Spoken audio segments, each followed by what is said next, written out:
Hey everybody, welcome to another episode of Purple Insider. Matthew Coller here, and returning to the show to talk about a subject that honestly neither one of us really want to talk about, but we have to.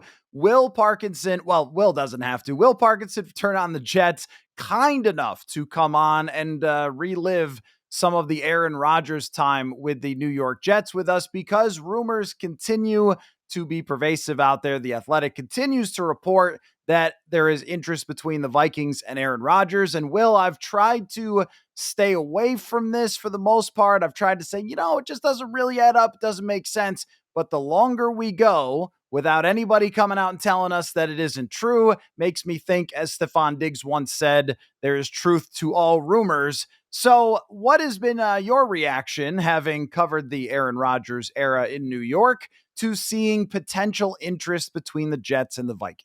Or the Vikings and Rodgers, sorry. I would say this. I think it makes me feel like Aaron clearly wants the Vikings, if you believe both the reporting, but also if you try to read the tea leaves of like the Giants have been out there for, we knew Rodgers was getting cut over a month ago, and he could start talking to teams. And a lot of these teams knew where they were at, right? I think Pittsburgh went through their due diligence with Fields and wouldn't guarantee him the second year or any part of the second year. So he obviously moves on to the Jets, which I know this sounds biased, but like the Jets are a better situation for Justin Fields than Pittsburgh was.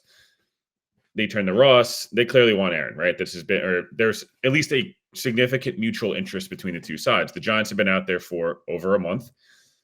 And the Vikings weren't really talked about much, I don't think. I think there was a little bit of like the joking, hey, are we doing this all over again? And I was like, cool, let's do this all over again. Because the last time the Jets were good and I got to like witness playoff games was when the last time this happened. And the Vikings obviously made it to a title game and like everyone knows the deal. So yeah, it did kind of work out for both sides. This is where I don't get particularly what's like Rodgers wanting the Vikings makes sense. They have the best weapons. They have the best offensive head coach. Playing inside for 10 plus games a year at a minimum. All these things add up. Although Rodgers has talked a million times about how he hates playing on turf, but whatever. Like there is a lot of the reasoning makes sense for Rodgers' sake. And I guess if you're the Vikings and you think to yourself, I just don't get like you could have brought Sam back and running back this year. And then like if Sam sucks, you pull the cord and JJ and like he reverts back to a pumpkin, you go to JJ. It just makes me think they don't love JJ quite as much, or there's something off there that why would you even entertain it if you love JJ? Because he had the year off, right? He had the year. I know he didn't get to practice and the whole thing, but it was a kind of a dream scenario. The Vikings developed themselves into a contender. They spent a ton of money this offseason on some good players. Some players maybe I wouldn't have spent money on, but it doesn't matter. Like they should be a really good team next year. Detroit should be worse. Green Bay, we're not sure. Chicago's better on paper, but what are they? Like, well, you could pick the Vikings to win the division and with JJ and not even know who he really is. So again, I get Aaron's point of view. I just, from the Vikings perspective, I'm not sure what it's the opposite, I guess, of the Daniel Jones thing, which is like, we're so arrogant that we can make Daniel Jones good because we did it with Darnold, which I don't know. I wouldn't have done either, but I just feel like if you like JJ, you play him. And if you like, damn, we messed up. The knee's not right. Something's off. We missed the value. Then like you could have gone after a lot of other guys who just kept saying, I don't know. I'm very confused what the thinking is from the Vikings perspective. Well, that's what I've been trying to work myself through over the last couple of days is what would be the reasoning on their side if it's not that JJ McCarthy's recovery is problematic in any way, which Kevin O'Connell did tell us at the Combine that he is in line to start the offseason program and everything. So he didn't give any indication. There was no like, hey guys, you need to be a little bit cautious with JJ still recovering. Like, and I think he would have done that if there were some problems there, but maybe there are. If it's not that, I think it's two things. Number one, Kevin O'Connell is terrified of ruining his young quarterback. He's talked about this a number of times, even last year. Like, hey, let's not start a quarterback controversy with Darnold and McCarthy because we're developing him on my timeline and how I think he's going to be ready and so forth. Coaches are also very cautious about this. I wrote today about how the 49ers tried to get Brady out of retirement instead of Purdy, and then Purdy took them to the Super Bowl. How about Nathan Peterman starting over Josh Allen in week 1 of 2018? Like, we see this all the time. Your guy Tyrod Taylor starting over Justin Herbert. Herbert comes in, throws 30 touchdowns in his first year. It happens a lot where these coaches, they want to play it safe if they can. And the other thing too, I think it's just about Aaron and the fact that he is an NFL icon. He's one of the best of all time. But you can tell me better because you watched every game. Yep. Sorry. What is there? What is still there? Because on paper, it hasn't looked good since 2021. Yeah. Look, the numbers at the end of the year look fine, right? A lot of them. Some of them don't look good, but the touchdown, interceptions, yardage. Yeah, it's fine. Like he's still a good player. I'm not sitting here telling you he's not a good player. When he's healthy, which was at the beginning and the end of the year, he was awesome, like in a lot of ways. Caveat. His numbers were awesome. The Jets beat one team that was not terrible last year. They were in a million games, and they blew at the end of pretty much every game. They led NFL history for most, chokes, if you want to call it that. 6 leads entering the fourth quarter and lost 6 of the 8 games.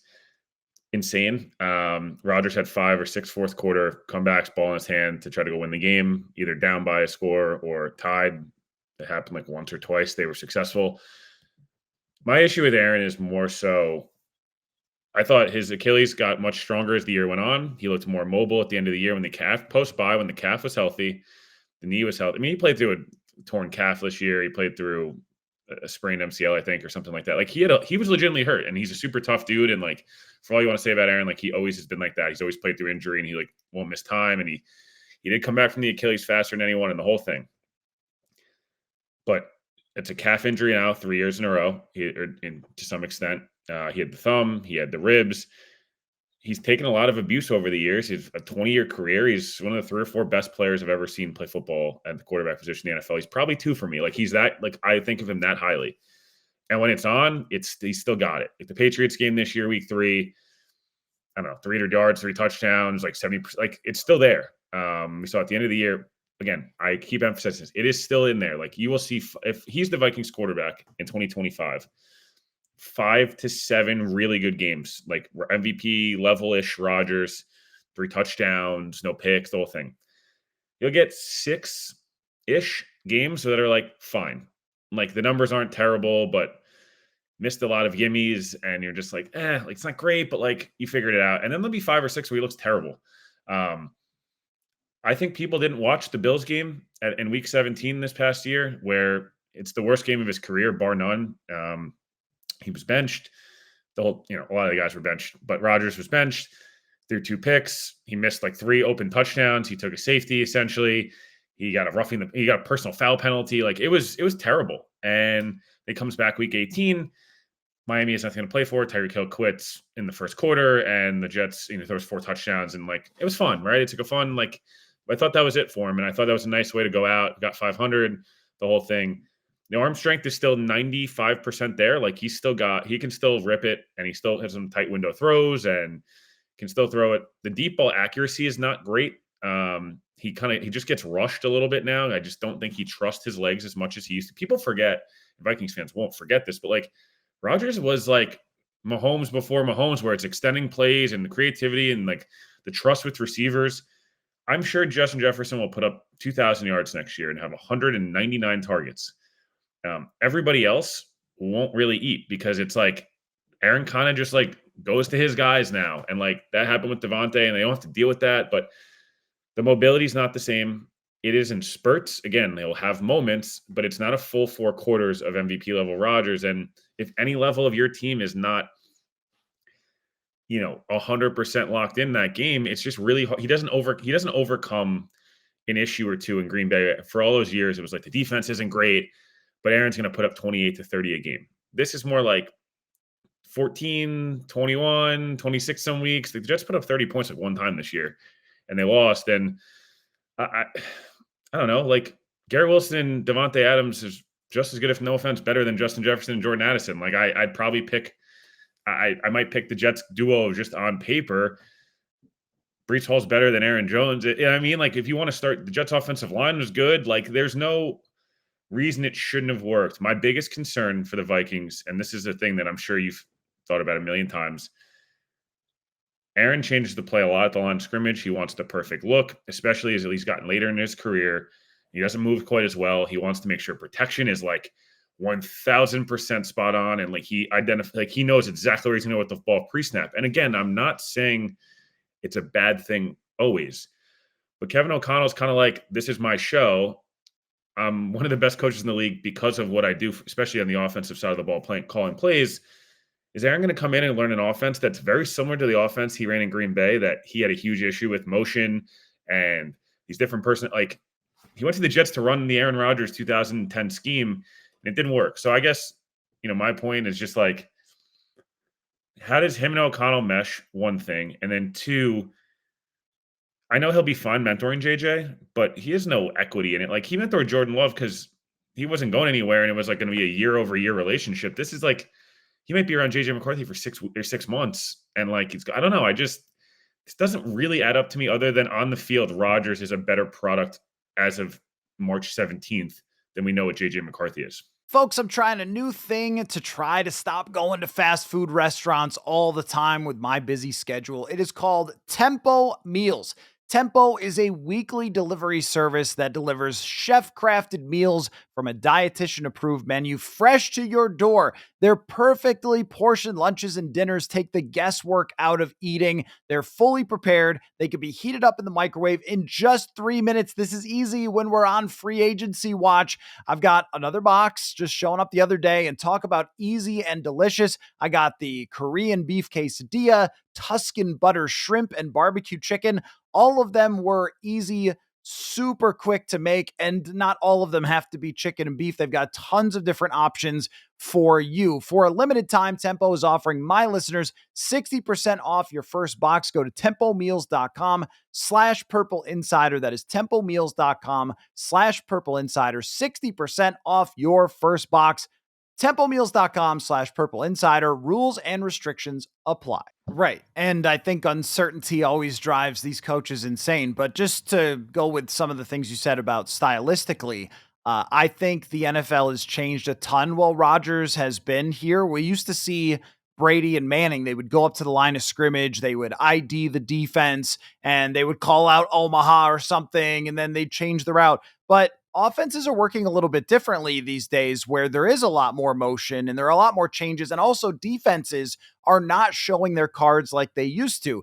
I mean, I could sit at home and watch a game from 2010 and say, oh, it's zone. Oh, it's man. Oh, that's where they're sending the blitz. They weren't hiding as much as they are now. And you see this from Brian Flores all the time. And Rodgers was mostly a disaster against Flores's defense. Well, where is this trending in the NFL? More toward Flores or more toward 2010? Of course, it's more toward where Flores is really showing a lot of different things at the line of scrimmage and then changing once the snap is taken. And that's what KOC's system is designed to actually battle against. It's more of, like, I think they call them progression reads or whatever you want to call it, but it's more of looking to spaces as opposed to trying to read the defense. That is very different from what Aaron Rodgers has done for his career. And looking at the numbers from last season, it's exactly how you described it. It's a handful of games that are really spectacular, and then a handful of games that there's total no-shows. And if you're the Vikings, this is my thing about bringing in Rodgers. If you bring him in, you have to be playing Super Bowl Sunday or it's a disaster, because you didn't find out anything about JJ McCarthy and you just let him sit on the bench. And then you also brought the circus to town and everything else. If it's anything short of pure greatness and excellence, and if he had nobody at receiver, no offense to Robbie Anderson, but he was like the best receiver Sam Darnold ever had. And that's not the same as this. These were good receivers. It was supposed to be. That's what we forget, because everyone can go, oh, well, it's the Jets. The Jets were talked about as the team that somebody wanted to be on. Oh, they're a quarterback away. And then now all of a sudden we're going, well, it must have been their fault. I don't think that the Vikings offensively offer something that's crazy different than what he already had. That's why I just can't really make this fit, man. Yeah, look, I think when Nate Hackett was the OC, sure, like, that's a drastic difference. I'm not telling you that Hackett, who's the worst offensive coordinator in the league, was not a difference. The Jets struggled in the red zone. And again, I keep coming back to like the fit in Pittsburgh makes so much sense to me, right? Like he gets to play the Jets next year. So he can do that. He gets to play Green Bay next year, the AFC North. While like we talk about it, like it's the hardest conference ever, the hardest division ever. Like Cincinnati's the worst defense I've ever seen. Cleveland stinks. The Ravens choke every January. So like you kind of go, oh, Mike Tomlin's a good coach, but he's not on the offensive side of the ball. So like he's not dealing with it. Arthur Smith's a good offensive coordinator at points, I guess, but like Rodgers has more validity, so he could, maybe change some things he wants to do. The Steelers' offensive line, again, not great, but like Pickens and DK, like, can you just hit them on crossers and go balls the whole season? And like the defense is good. Again, like on grass field, in the cold, it kind of just fits the Rodgers mantra a little bit. Where I'm struggling is the Giants make no sense other than if you want to just make the most money and like, yeah, the Giants on paper have gotten better, but Philly, division, Washington, even the Cowboys, like the Giants are just clearly the fourth team, at least at the moment. Unless, whatever. Even if they got Travis Hunter and Malik Neighbors out there, like, cool. Who's blocking? The Vikings, again, on paper, makes sense, right? Like, for him.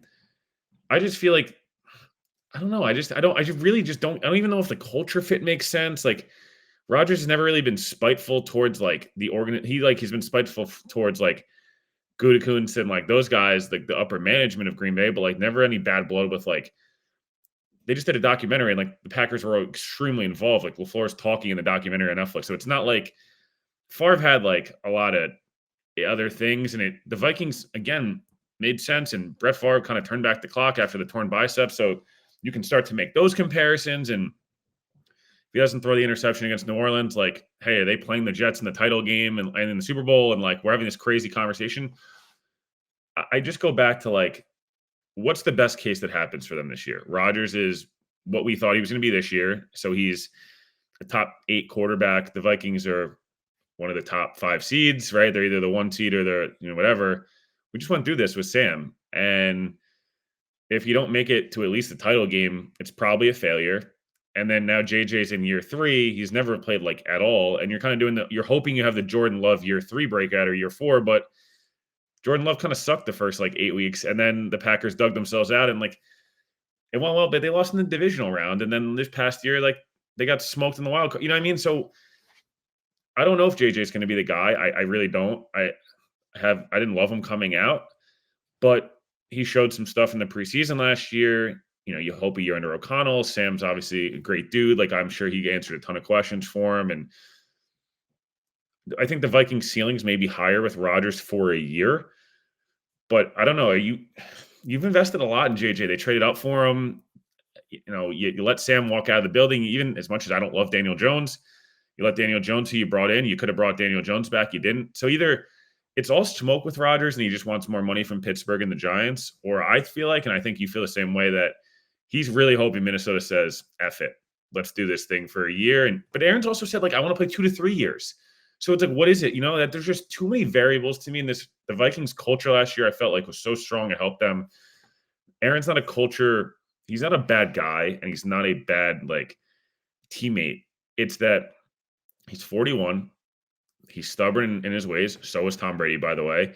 But a lot of Aaron's friends aren't very good at football outside of Devontae. That's the problem. Tom Brady's friends were Gronk and Edelman and these guys who are borderline or are Hall of Fame players. Outside of Devontae, most of those guys stink. Like, Alan Lazard stinks. Billy Turner was very bad. Randall Cobb was a great player, 4 presidential administrations ago. So my point being, like, if Aaron's going to come in and be tail between his legs, I'm going to run Kevin O'Connell's offense. And I'm okay if it's bad in week 6 and I get benched, like I'm gonna take my medicine. That's a different conversation. If we're talking Rodgers is a certified 17-game starter, no matter what, I'm running my offense, I'm changing out of Kevin O'Connell's plays. I don't know if I'm necessarily on board with that one.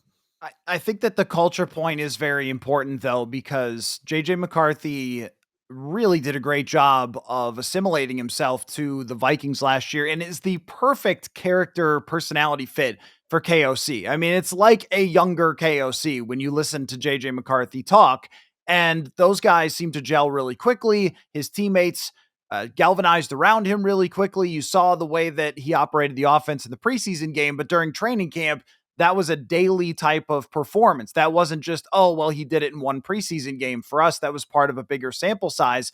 And I think JJ McCarthy is also the type of guy, based on what he did in college, who is going to be a good soldier for the offense. And that could mean just making checks and changes out of things the way that his coach wants him to. I think that's who McCarthy is. I think he wants to do what his coach wants him to do because it got him a national championship working for Harbaugh. It's a very different offense. And that might be part of Kevin O'Connell's concern, if there is one, is that it does ask a lot of the quarterback. Sam Darnold, I've seen people in Seattle saying, well, he had it easy in Minnesota last year. I don't think so. I don't think it was easy in Minnesota. I mean, yes, Jefferson makes life easy, but as far as the entire offense, you have to do a lot as the quarterback, and that might be some of the trepidation from Kevin O'Connell, where it is if Aaron plays well this year and he's on the Vikings and they do well, I don't want to hear it's all Aaron, because Sam got dragged through the coals last year. There's no reason Sam Darnold wasn't a top 3 MVP finisher. No reason. Stats make sense. They win that game in Detroit. Like, I could argue pretty heavily that he should have been the MVP, and no one gave him any credit, and I get it, but then like Kevin O'Connell needs to be like, he's the number one, no doubt, best coach in the league. Like, someone's got to get credit for this, and it can't be like, oh, everyone gets a little bit. Like, I don't know. I was very surprised by it. And it's like, I just know what's going to happen. We're going to do the same song and dance. It's going to be like, ooh, Aaron's the reason. It's like, well, no, I'm not sure that's entirely accurate. Right. But he does want, I'm sure, to come and work with KOC's offense and Jefferson and all that. So this has been my read on the situation, is that I think Rodgers wants this really badly because the other options are not that great. Pittsburgh is okay, but it's definitely not as good as it is in Minnesota, especially since they just brought back Aaron Jones, his buddy. He loves Aaron Jones, and they got Jordan Mason. Like, it's a pretty stacked team overall, which is why they probably would have some success, relative success. But we went through this middling, expensive, older quarterback with Kirk Cousins thing where he had good rosters, he had good coaching, and you needed everything to go perfect for it to work. And I think the same thing would be the case for Rodgers. And if it doesn't go perfect, the circus is in town. And that's what I wanted to know from you about that whole experience of the Aaron Rodgers circus, because even if Aaron Rodgers didn't do anything particularly crazy last year for the Jets, I don't remember. I mean, he like missed mini camp or something, but I don't remember, oh my gosh, Rodgers did something totally wild other than like getting the coach fired and then the GM. But no, sure. Feel free to sign up for the same stuff, Viking. Anyway, but the point is, like, I think it will mostly be fine, but the world wants it not to be fine. Like the media, the outside, like, that every single day, every single breath the guy takes is going to be covered. And I think the Vikings last year, flying under the radar, really benefited from the fact that the only thing anyone ever talked about with them was, well, they're a fun story. Darnold's a fun story. All right, moving on to the Cowboys. Like, you are the team that if you go 0-2, you are on fire. The building is burning to the ground. Like, that's the type of attention that Elvis brings when he's in the building. Yeah, no, 1000%. Again, like, Aaron's not a bad teammate, not a bad guy, but he's got his circle, usually, and like I would say a couple of things. One, notice if you're a Vikings fan, look at, obviously when Aaron got released, but also just during the year, the guys who were the most vocal about Aaron and loving Aaron were the defensive guys. This is a Jets team that had Zach Wilson and Tim Boyle and Trevor Siemian and Darnold, and obviously Zach was just whatever. But like the whole thing, right? So Aaron in their heads gave them the best chance to win. So they obviously defended him, and Aaron's close to a lot of those defensive guys. Who wasn't really vocal is the offensive line. Garrett Wilson, Tyler Conklin, Jeremy Ruckert, Breece Hall at some points was and wasn't, depends on what day on Twitter it is. But my point being, like, no one talked enough about the fact that like Garrett Wilson was like the nicest human being in the world and like the least diva receiver I can remember covering, where, I mean, Jed is too, but like it's even to know Garrett's just like kind of there and like, yeah, he's tired of losing for sure. But it's like this is the biggest issue with Aaron is the culture stuff feeds into I'm at my spot. I won my one-on-one matchup. I ran my route to the right spot, and I'm not getting the ball, or the ball is in a different spot. And Aaron wants it a certain way because for a long time, like he's always had it his way. So kind of adjusting that's been a little bit difficult. And yeah, everything's scrutinized. Everything's going to be the greatest thing ever. And Aaron's a great quote, and loves to tell you how much he hates the media, but loves a camera, obviously. And I don't blame him. Like he's an extremely smart and intelligent, well-spoken dude, and that's his thing. You have to deal with McAfee every week, and everyone makes a big thing. Oh, the Jets are such losers. They don't want the Jets never told them about an ultimatum with McAfee. But I think they also were like, for 2 straight years, we have been the lead topic on Get Up and First Take, and every single McAfee quote is tweeted out 8,000 times. And I think they were just like, they might have loved it, and then after the truth detector test because it's good for the pockets. But when you're not winning games, it's not great. Like people forget, like when the McAfee stuff started, and especially when it was at its peak when COVID through those first couple of years, the Packers were like winning 13, 14 games a year. They were the 1 seed and he's winning the MVP. So like it was almost weird when they talked about a loss or they talked about anything negative. It was like, oh, how is throwing 9 touchdowns against the Vikings on opening day of 2020? Like that sounds fun. And it's like, that's as opposed to, hey, Jimmy Kimmel did this and, Devontae is going to get traded here. And like, he gave this big speech 2 days into being on the team. And it was the best thing I've ever heard. And it's like, I don't know. The Jets culture wasn't a problem when they were in 2022 when, they were 6-2. And again, Robert Saleh and Zach Wilson and everything, like they have a lot to bear on that. And Braxton Berrios' drop against the Vikings. But like the point being, this was like this fun, great culture. And Aaron talked about it in the documentary of like, I want to go play for this dude and like this team that all these young guys. And like in 2 years, they became like a really top. And it's like not just Aaron, it's the guys they brought in and the whole thing. Long story short, it's got to be Kevin O'Connell's locker room. It's got to be Justin Jefferson's locker room. It's got to be Harrison Smith's locker room. And then Aaron's got to be a part of it. And I'm not saying that he did it a lot in 2023. He was a part of it. And then it kind of like the Jets made the mistake of he was the savior, right? Of nothing was wrong with 2023. It was just Aaron getting hurt. And they addressed left tackle and like, we're going to go for it. And Aaron's going to be the guy. Aaron needs to be the 18th best quarterback in the league for the Vikings to make the playoffs. If he's okay with that, fine. It probably could work. And again, hopefully he plays amazing. But my point being like, you can't give it the, like, he's the savior guy. Like he needs to be like, hey, our culture is good enough. Our team's good enough. Our home field advantage, the whole thing. Like the expectation should be high for the Vikings. And especially if they get Aaron, like people are going to pick them to be the 1 seed and they're going to be like, they need to win the Super Bowl. And that's fine.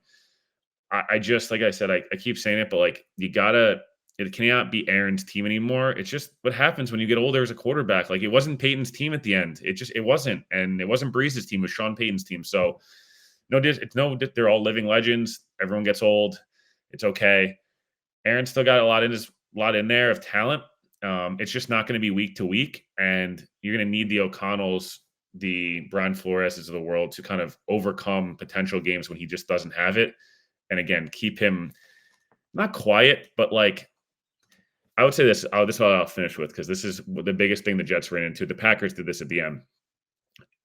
People like Aaron Rodgers want it their way, right? Most quarterbacks do. You got to challenge him still. And if Kevin O'Connell, who I think would have no issue doing this, you got to be able to say no. You can't always give them what they want. The Jets were like, your team, you build the staff, you do all this stuff. And I get it's what happens when you're desperate. But that's the worst thing you can do to somebody that already wants it their way. Like you got to go. Matt LaFleur was great for Rodgers in a lot of ways. He went back-to-back MVPs because he was like, nah, dude, we're running it my way. And it's like, you just go play football. Don't worry about the other stuff. And it worked. Kevin O'Connell, I think, would be able to do the same thing. So I think, again, it might work. I just don't know if it really still makes sense. If the Vikings had no quarterback answer whatsoever and they were lost in the woods out here, but they had this great roster, then it would make sense to just Yeah. say, all right, sign the deal with the devil, just go for it because there's nothing else. But when you talk about that savior thing, it really hits home because this is a fan base last year that struggled to enjoy Sam Darnold's run because they thought, we probably won't win the Super Bowl. That's where they've gotten, which I know for you following the Jets, like just make the playoffs for once. But the Yeah. Vikings in their history have so many times brought in this guy, like the Randall Cunningham or whoever else it might be, the older quarterback, the Jeff George, and they've gotten close, or they've, hey, we won 13 games. We got to go get Kirk Cousins. And all he's got to do is be this good. But that doesn't really work. When you look at the The Jets, the champion. same conversation. It was Yes. they were 7-10, but I think it was like 14 of 17 games to get up less than 20. And Rodgers in his career was 81-20 in those games, or 81-10, whatever it was. All the Jets had to do, he had to be this much better than Zach Wilson. And yeah, he was. And guess what? Everyone else didn't have as good of a year, and it fell apart. So like the NFL is weird. Like it doesn't, just because last year Jordan Addison was healthy and played every week, it was really good, doesn't mean he won't like have an injury or like, I don't know. You know what I'm saying? Like, I'm not wishing. I'm just more saying, like, the defense was amazing last year. What if they take a regression step and then the offense needs to go out and actually score 30 a game? Like, can he compensate for that? I just don't know. I'm not saying JJ can either. I just don't know at this point if like Rodgers is the answer to that question. It's just so different between if JJ McCarthy wins 10 games with this team, you're like, all right, Oh, we're and good. off we We're go. rolling. Right. Yeah, here we go. JJ McCarthy era. If you win 10 games with Aaron Rodgers, like, what did you do this for? What was the point of this? And Vikings fans are so desperate for that Super Bowl that some, and it's a very small number, are looking at Rodgers being like, yeah, he could be the one. He could be the one. And my question is, how often does this actually work? Okay, it worked with Brady. Brady's also the GOAT and has won a bunch of Super Bowls. He does that all the time. And Tampa Bay was totally stacked that year in 2020. Even then, it took It's them also going it's from just like a Disney Channel Super Bowl because it was like during COVID. We just like seemingly right, love to forget about the fact that like it was during COVID and they were playing in Florida. Like right, no one wants to talk right. about that. They had like fans. Like it was like COVID rules were. I don't know. I just like we seemingly love to be like, oh, like it works with LeBron and Brady. It's like, well, they're two of the 3 or 4 best athletes in like the last 100 years, and also COVID like was just weird for everybody. And I just don't know if like using that as the example, like, or you're going to use the Broncos example that they had like one of the best defenses we've ever seen, and Brad Johnson and Peyton Manning with like as a corpse. Like, there's a reason they're outliers, and we make NFL films about that stuff. I agree with your point. If Rodgers gets them to the title game, it's probably worth it because it's like, hey, like we've made the incremental steps. JJ McCarthy's taking over a title game team, and he'll learn stuff from Rodgers, no doubt. What if last year happens again? If they have the exact same year as last year, like, is it worth it at that point? I don't know. I'm not sure one playoff game is worth it, especially if it's the way it's kind of turned out. I think also Kevin O'Connell now, he's got a long-term contract, so that's great. That also means nothing in the NFL. And if you bring in Rodgers, and this is your point about the expectation, you bring in Rodgers and you win a single playoff game or none. If he wins none, then that's 3 trips to the playoffs for O'Connell with 3 veteran quarterbacks and 0 wins. And all of a sudden, now the heat starts to turn on. If you get to the playoffs with McCarthy, then it's, hey, they're on the right direction. It's just so different. Talking And you points, can it's really build year different. over year, right? So it's so different if you do this. And I think he maybe needs to understand that. And this is also me who's covered, I don't know how many Aaron Rodgers games. It is like one of the great things of my life to have watched this guy play football in his prime and shred the Vikings as a ball lover. Watch this throw like so many times. But does it fit with the situation? Does it fit with how this man has performed recently and not what he did in 2021? It is so different now for him. There's so much more mileage. And when you've won 13 of your last 34 games, it's really hard to convince me that all of a sudden the light goes on at 41 and it's different. So that's kind of where we're at. Before I let you go, Will, great analysis, by the way. Really appreciate that. Very, very fair, very even handed. I have not been so fair. I've just been like, this is a terrible idea. So I don't like this at all. It's But selfishly for the Jets' perspective, it's better if he goes to Minnesota because they don't have to play Rodgers, and it doesn't have to be WFAN every single day that Rodgers completes a pass, and I have to listen to it. So I'm selfishly rooting for it, or like some rogue team. But yeah, football wise, uh, I don't get it. I really don't. You feeling good about the Jets? I think you should be. I mean, I know Justin Fields is going to be a roller coaster for you. I've seen enough to that to know, but somebody told me about Aaron Glenn that they felt that he would be a better head coach than he was even a defensive coordinator. I had my criticisms of him as a defensive coordinator, but I think that he will be a great leader for the franchise. Oh, I want to ask you one more thing. There's Sauce Gardner apparently responded to a tweet with a fake made up trade or something. They're not trading Sauce Gardner, right? No, I think that Sauce is a little too online. Yeah. Topic for another day, but just stick to the golf, dude. It'll get extended. The Jets waiting on Sauce and Garrett. I mean, the T. Higgins contract actually helped the Jets in that sense. The Stingley contract, it very much did not. I thought Sauce was going to get 25 a year. Well, Derek Stingley got 30. So um, I feel good about the Jets moving forward, but I have to feel like I got to see it a little bit first. I think there's a lot of great conversations. There's a lot of great, we're doing Bill Parcells all over and the whole thing. And like a lot of it might happen. I don't know. I'm excited about Fields from the aspect of what's the worst case? He sucks. Like, cool. Right. You're going to be bad. It's like, and what if he's good? We've seen it with Sam and Gino and Baker and, numerous other guys where like it just takes the right situation and them to kind of like get built up. Like the Jets are going to build Justin Fields up as their guy and the starter. And like he's never really had that since like he had a regime that didn't really want him. Then he had, another regime that was like trying to save their jobs. And they knew they had all these, picks. And then he goes to Pittsburgh and he actually plays decently well. And they were like, well, sucks. We're going to bench you for like Russell Wilson. He's never really had that. So I'm hoping big run game, good defense, good special teams, good weapons, at least with, Garrett. Maybe they drafted Tyler Warren and it's like, hey, we're kind of off and moving here. And maybe they're a 9-win team. But like, again, 9 wins with a young quarterback feels a lot better than 5 or 6 wins with the guy who's not going to be there long term. That's for sure. Will Parkinson turned on the Jets, one of my favorite guys. I saw you at a distance at the combine, and I was like, no, not gonna have too many bodies. I am like, Everybody's the worst at that. There's so many people that you try that use. Oh, let's hook up. Let's have whatever dinner or something. It's very hard. There's so many human beings. It's insane. It's one of those things that's so funny. Like you see a million people, but you feel like you also saw nobody. Like it's Yeah. You go home, you're like, what just happened? What like this week was insane. Well, at the next time we're in the same place, same time, at least a dap, we'll do maybe a beers friendly dap. We'll do beers and talk about Brockport Cortland football. Exactly. The real rivalry That's all in That's D3 all really football. matters. It's really one-sided on your side, I think. So anyway, well, you do great work, and this was tremendous. Again, even-handed analysis, which I appreciate from you, Will. You're the best, man, and we'll talk again soon, whenever it's necessary for us to talk. Maybe the Jets will sign a Viking, and you'll need me for something. Yeah, How about exactly. that? We'll hold that hope. We'll keep it moving. All right, thanks, Will. Thank you.